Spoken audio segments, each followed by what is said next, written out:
Processaram a China e foi no Rio de Janeiro. Dá para acreditar?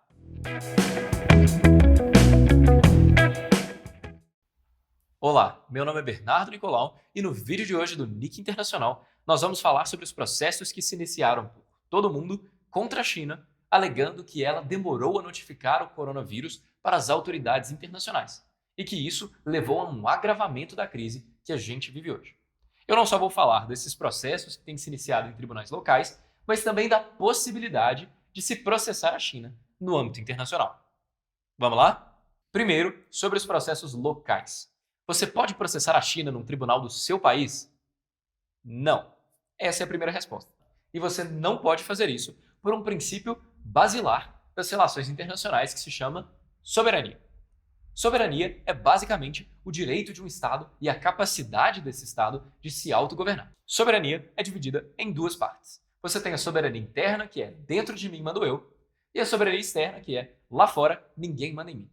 Nenhum país manda no outro país. Se ele manda, é porque o outro país não é soberano. E isso vale também para decisões judiciais. Uma decisão judicial do Brasil não afeta a China, porque o Brasil não manda na China. E vice-versa. Então, pensa na seguinte situação comigo. Você entra em um tribunal do seu país com um processo contra a China. A primeira coisa que vai acontecer é, provavelmente, esse processo não vai para frente. Porque você não pode processar a China. Tem que ser uma coisa mais específica. Mas, suponhamos que ele foi para frente, o processo todo seguiu e você conseguiu uma sentença judicial a seu favor, falando a China tem que pagar. Você vai pegar essa sentença, você vai pegar o seu telefone, ligar para Xi Jinping e falar: aqui, Xi Jinping, você me deve dinheiro. Xi Jinping, por outro lado, vai pegar o telefone dele e falar: ah, tá. E desligar o telefone. Mas aí vem a pergunta: é possível processar a China? Olha, a resposta para essa pergunta é: sim, é possível processar a China, talvez não pelo caso do coronavírus. Mas vamos ver quais são as opções internacionais para você mover um processo contra a China. A primeira opção, mais direta, seria a Corte Internacional de Justiça. A Corte Internacional de Justiça é um órgão das Nações Unidas que serve para resolver disputas jurídicas entre os países. Ela atua quando um país processa o outro por violar ou tratados ou normas internacionais estabelecidas. Para levar a China à Corte Internacional de Justiça no caso do coronavírus, ela teria que ser processada por violar algum tratado ou alguma obrigação que ela tem no âmbito internacional. Algumas pessoas até estipularam que ela poderia ser processada por ter violado o Regulamento de Saúde Internacional, que inclusive rege o comportamento da Organização Mundial da Saúde. A China, ao demorar a notificar, ela viola a obrigação dos membros de notificar a Organização Mundial. Olha, isso pode ser contestado no primeiro momento, falando que ela notificou, ainda que tenha demorado, na visão do pessoal.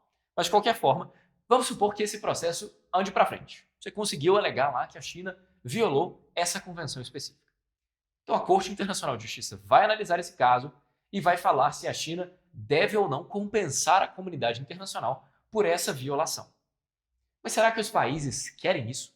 Algum país processaria a China pedindo compensação por não notificar de uma doença que se alastrou pelo mundo?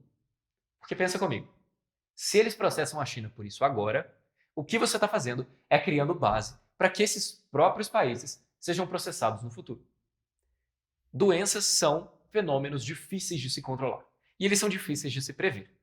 Se nós pegarmos as doenças grandes do último século, por exemplo, nós tivemos a gripe espanhola, cujos primeiros casos foram relatados nos Estados Unidos, a H1N1, que surgiu também na América do Norte. Nós tivemos outras doenças que se espalharam pelo mundo, que surgiram em diferentes pontos, em diferentes países. Será que vale a pena para esses países entrarem com esse processo, sabendo que caso eles consigam uma decisão favorável, ela pode se voltar contra eles? Na minha visão, não. Eles não fariam isso. Mas, vamos supor que algum país, paladino de armadura brilhante, resolve entrar contra a China e processar ela por isso, apesar dos possíveis efeitos contrários. E vamos supor que esse país consegue a condenação e a corte fala: China, você deve compensar a comunidade internacional pelos danos que você causou ao demorar. Vem mais algumas perguntas. Primeiro, que danos são esses? Onde para a responsabilidade da China por demorar a notificar e onde começa a responsabilidade dos países por demorar a agir? Fora isso, vamos supor que a gente consegue determinar exatamente onde para a responsabilidade da China. Quanto vale uma vida? Quanto que a China teria que pagar para compensar a comunidade internacional por essa demora?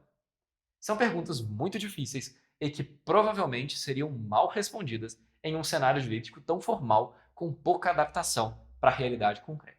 A segunda possibilidade internacional para processar a China seria o Tribunal Penal Internacional.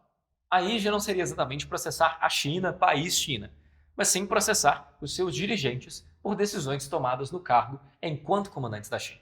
Então, por exemplo, seria processar o Xi Jinping pelas decisões tomadas na administração da crise do coronavírus.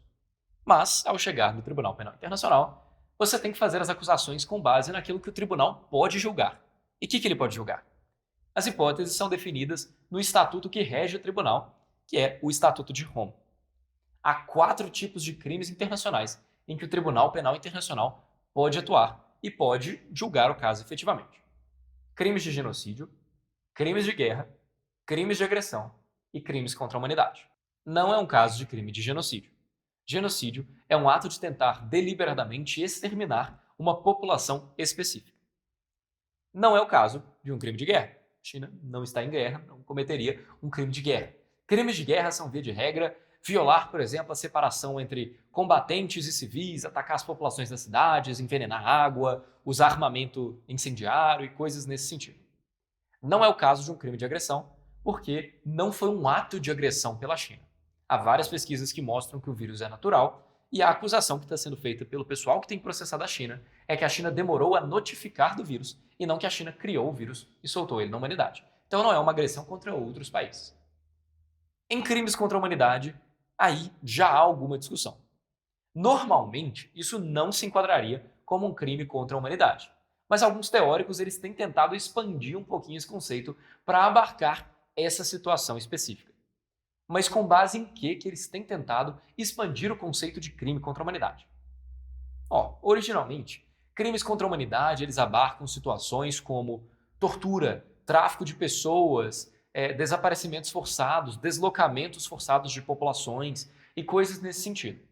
Mas a última linha do artigo que especifica o que são crimes contra a humanidade, e eu vou ler ela aqui para vocês, fala o seguinte: outros atos desumanos de caráter semelhante, que causem intencionalmente grande sofrimento ou afetem gravemente a integridade física ou a saúde física ou mental. Na visão desses teóricos, a demora a notificar levou a um agravamento da crise do coronavírus, o que levou a grande sofrimento e afetou gravemente a saúde física ou mental das populações pelo mundo, o que configuraria isso como um crime contra a humanidade. Na minha visão, não é um argumento muito forte. Por quê? Se a gente pegar o próprio parágrafo aqui, pela grafia dada pelo Estatuto de Roma, começa com outros atos desumanos de caráter semelhante. De caráter semelhante a quê? De caráter semelhante à tortura, de caráter semelhante à apartheid, de caráter semelhante à agressão sexual, à escravidão, a extermínio. E uma demora em notificação me parece não ser muito semelhante a esses fatores, apesar de poder ter consequências indiretas bastante sérias. Mas ainda que seja considerado como semelhante, tem outros termos nesse parágrafo que são importantes, como, por exemplo, tem que ser um ato intencional. Então, a demora a notificar tem que ter sido usada intencionalmente como uma ferramenta para causar esses danos e afetar a saúde física e mental das pessoas e causar esse sofrimento. O que, até onde a gente sabe, não é o caso. Por esse motivo, ainda que isso fosse para o Tribunal Penal Internacional, seria muito difícil que o caso fosse aceito, e ainda que fosse aceito, seria muito difícil conseguir uma condenação em cima disso. E é por isso que as acusações de que a China demorou a reagir ao vírus provavelmente não vão resultar em nenhum tipo de consequência jurídica para o país. Mas isso não impede que outros países, como os Estados Unidos, retaliem com barreiras tarifárias, comerciais e outras coisas. Gostou desse vídeo? Então faz o seguinte, comenta lá embaixo, curta aqui e se inscreva no canal para ficar ligado nas próximas novidades aqui no Nick Internacional.